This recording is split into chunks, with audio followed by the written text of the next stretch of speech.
विद्यार्थी मित्रांनो, या अगोदर आपण 2 चॅप्टर शिकलो आहे. त्याच्यामध्ये पहिला चॅप्टर शिकलो आपण ॲव्हरेज डेव्हिएशन आणि दुसरा चॅप्टर शिकलो आपण स्टँडर्ड डेव्हिएशन. ठीक आहे. तर आता आपला तिसरा चॅप्टर सुरू होत आहे. त्याचं नाव आहे कंबाईन मीन. याला कंबाईन मीन म्हणतात. हा व्हेरी मोस्ट आहे. असा एक पेपर जात नाही युनिव्हर्सिटीचे का ज्याच्यामध्ये हा प्रॉब्लम येते. ऐसा कोई भी पेपर नहीं रहेगा जहाँ पे इसका प्रॉब्लम आता नहीं. यूनिवर्सिटी के हर एक पेपर में इसका प्रॉब्लम आता रहता है. ठीक है. इसको बोला जाता है कंबाइन मीन. इंग्लिश में इसको एक ही नाम है और उसको मराठी में कहा जाता है एकत्रित मध्यमान, संयुक्त मध्यमान और समूह मध्यमान. ठीक है. उसी को कहा जाता है एकत्रित मध्यमान, उसी को कहा जाता है संयुक्त मध्यमान, उसी को कहा जाता है समूह मध्यमान. हिंदी में उसको बोला जाता है सम्मिश्र मध्यमान, उसी को बोला जाता है संगठित मध्यमान और बोला जाता है एकरूप मध्यमान. 3 to 4 मार्क्स के लिए हमेशा ये पेपर में पूछा जाता है. वेरी मोस्ट आईएमपी टॉपिक में इसमें क्या लिखा है वेरी मोस्ट आईएमपी. ठीक है. 3 to 4 मार्क्स कभी 4 मार्क्स के लिए आता है, कभी 3 मार्क्स के लिए पेपर में हमेशा आते रहता है. ठीक है. तो इसमें जो फॉर्मूला देखिए कैसा है. फॉर्मूला सूत्र m1 n1 m1 n2 n2 n3 m3 dash capital N उसके बेस में स्मॉल n, कैपिटल N उसके बेस में स्मॉल n. ठीक है. Divided by n1 n2 n3 dash capital N उसके बेस में स्मॉल n. अभी इसका फॉर्मूला का क्लैरिफिकेशन देखेंगे, इसका विश्लेषण देखेंगे कि इसका मतलब क्या होता है. सबसे पहले देखेंगे इसका मतलब क्या होता है. m उसके बेस में रहता है कॉम. इसका मतलब होता है कंबाइन मीन. उसी को कहा जाता है एकत्रित मध्यमान. ठीक है. उसी को कहा जाता है संयुक्त मध्यमान, उसी को कहा जाता है समूह मध्यमान, सम्मिश्र मध्यमान, संगठित मध्यमान और एकरूप मध्यमान. ठीक है. इसका मतलब होता है कंबाइन मीन. फिर बाद में देखिए सबसे पहले दिया है N1. N1 का क्या मतलब होता है वो देखिए. Number of student in first group. Marathi में बोला जाएगा इसको पहिल्या गटातील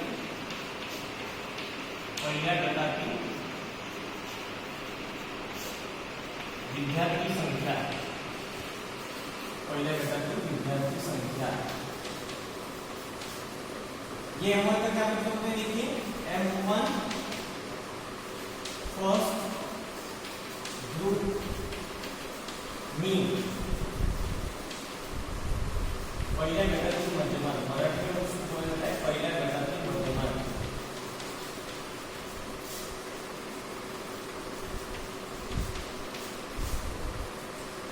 बाद में देखिए प्लस एडिशन n2 का मतलब होता है number of student in second group. Number of student in second group. दूसऱ्या गटातील मराठी में बोला जाता है उसको दूसऱ्या गटातील विद्यार्थी संख्या. दूसऱ्या गटातील विद्यार्थी संख्या. बाद में देखिए M2 का क्या मतलब होता है देखिए. Second group mean. मराठी में बोला जाता है दूसऱ्या गटाची मध्यमान. दूसऱ्या गटाची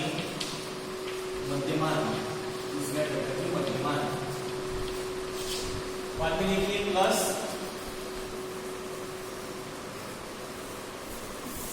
बाद में N3 का मतलब क्या है वो देखिए.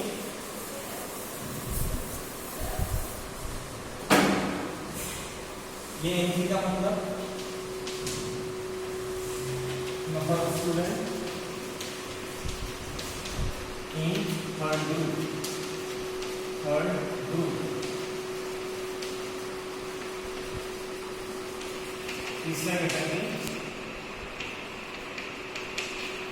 विद्यार्थी संख्या. मराठी में क्या होता है तीसरा गटातील विद्यार्थी संख्या.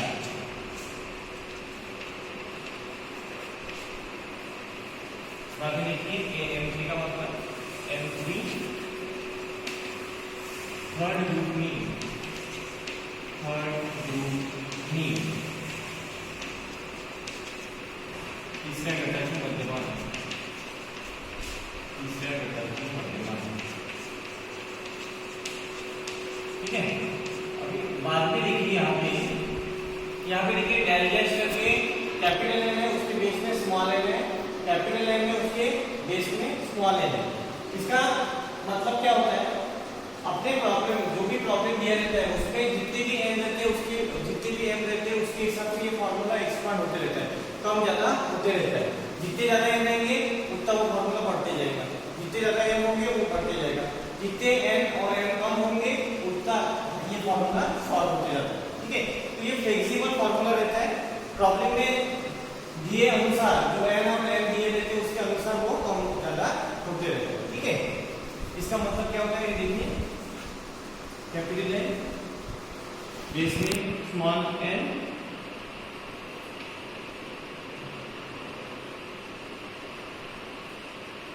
number of student in total group, number of student in total group, Marathi में इसको बोला जाता है एकूण गटातील विद्यार्थी संख्या, एकूण गटातील विद्यार्थी संख्या, एकूण गटातील विद्यार्थी संख्या। उसी प्रकार यहाँ पे दिया है m, बेस में उसका स्मॉल है, ठीक है। इसका मतलब होता है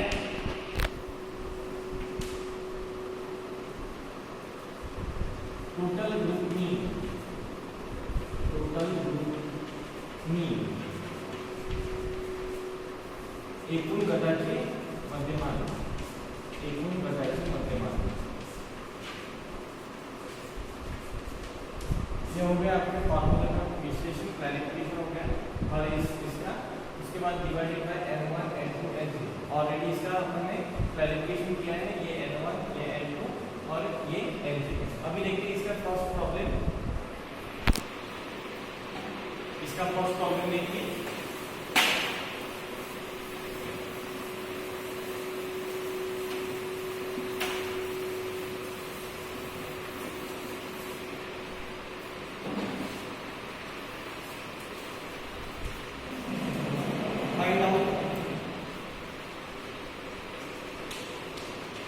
find out the combined mean from the given data,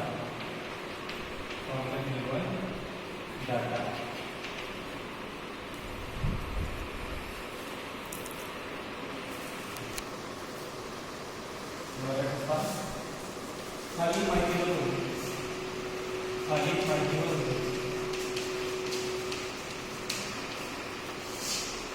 एकत्रित मध्यमान काढा। हिंदी में टेक्निक क्या लिखा जाता है, निम्न जानकारी के आधार पर, निम्न जानकारी के आधार पर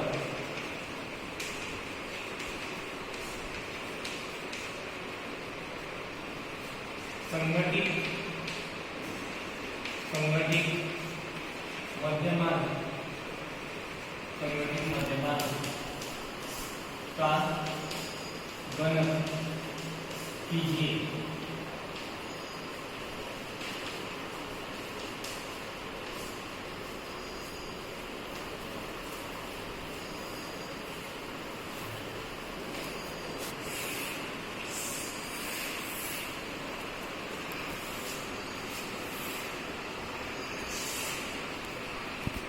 सबसे पहले लिख रहा है रूट,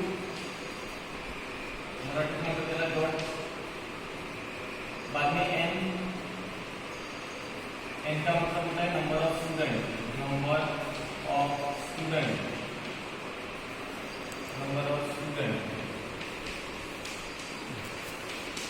ठीक है। बाद में एम का मतलब होता है नीड,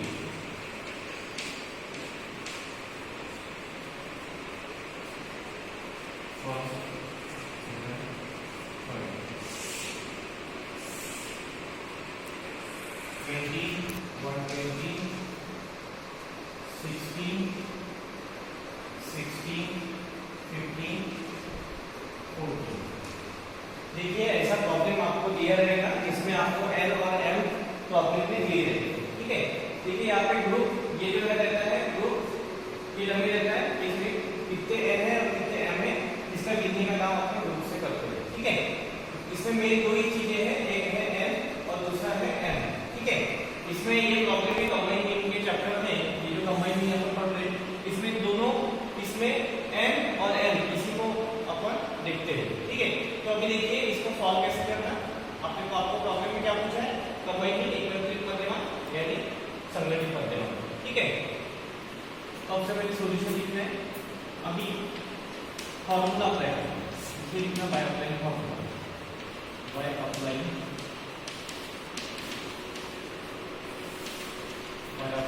फॉर्मूला।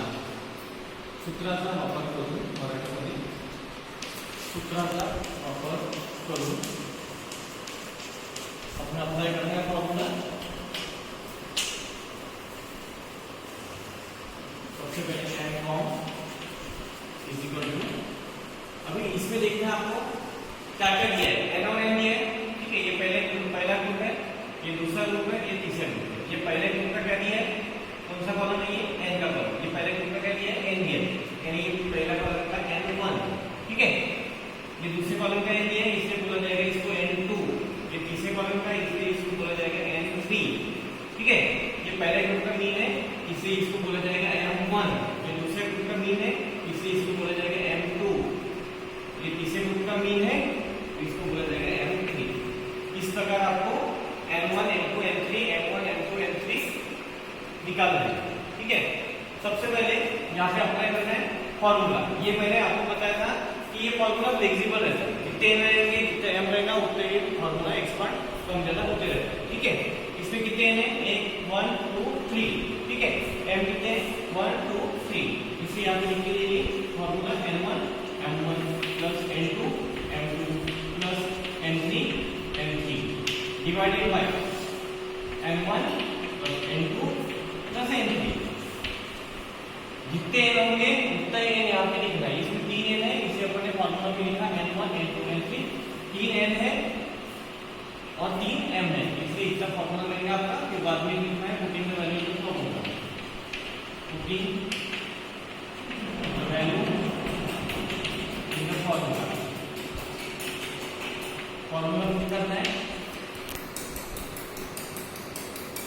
वही सूत्र किमती को मराठी वही सूत्र किमती को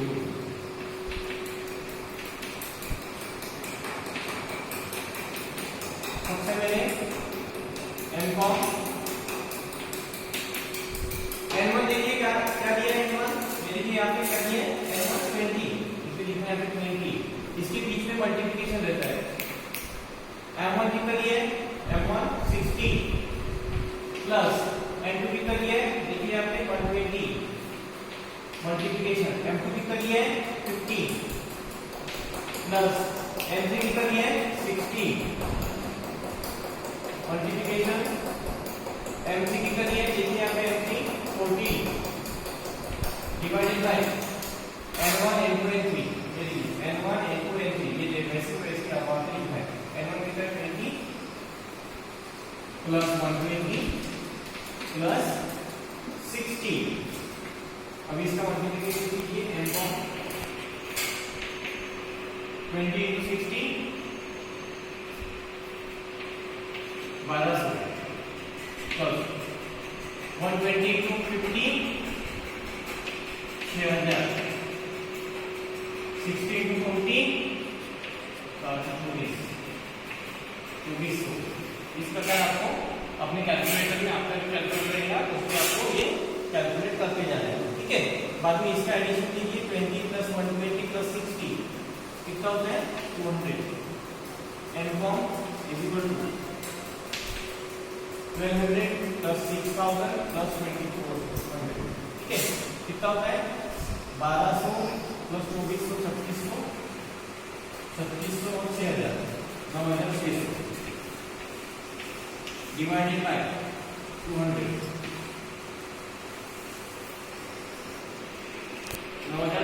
डिवाइड बाय 200 के लिए ट्रांसफर करेंगे m1 48 इस प्रकार आपके ये निकल गया यहाँ पे m1 है हमारा संयुक्त मात्रा एकत्रित करना होगा एक बाद में इसका इंटरप्रिटेशन देखिए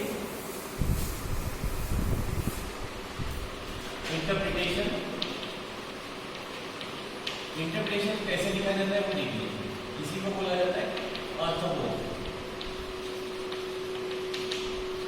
इसी को बोला जाता है अर्थ निर्वचन ठीक है अभी देखिए इसमें ग्रुप कितने ग्रुप थे 1 2 3 आपको ये तीनों ग्रुप का क्या पूछा था कंबाइंड मीन तो यहाँ पे जितने समय ऐसा लिखना है from the about group 1 group 2 and group 3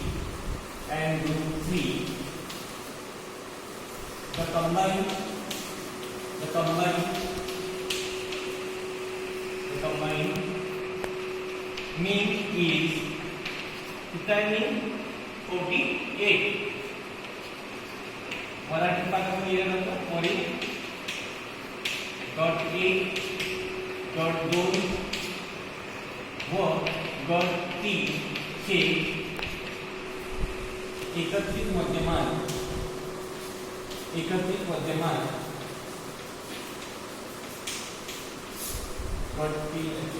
किती आहे 48 आहे किंवा राहील सुद्धा लिहू शकता तुम्ही आहे किंवा राहील त्यापैकी कोणती लिहू शकतो तुम्ही लिहू शकता आहे किंवा राहील ठीक आहे आता हे पाहलं आपण आज कंबाईन मीन आता याच्यानंतर मी तुम्हाला पीडीएफ फाईल पाठवेल त्याच्यामध्ये तुम्हाला प्रॉब्लेम हे सॉल्व्ह करायचे ठीक आहे जे बॉक्स मध्ये प्रॉब्लेम आहे ते तुम्हाला आता सॉल्व्ह करायचे आहे आणि उद्याला मी तुम्हाला याच्यात एक वर्ड्सचा प्रॉब्लेम शिकवेल तर तो तुम्हाला मग त्याच्यानंतर सॉल्व्ह करायचा आहे ठीक आहे इथे संपला आपला कंबाईन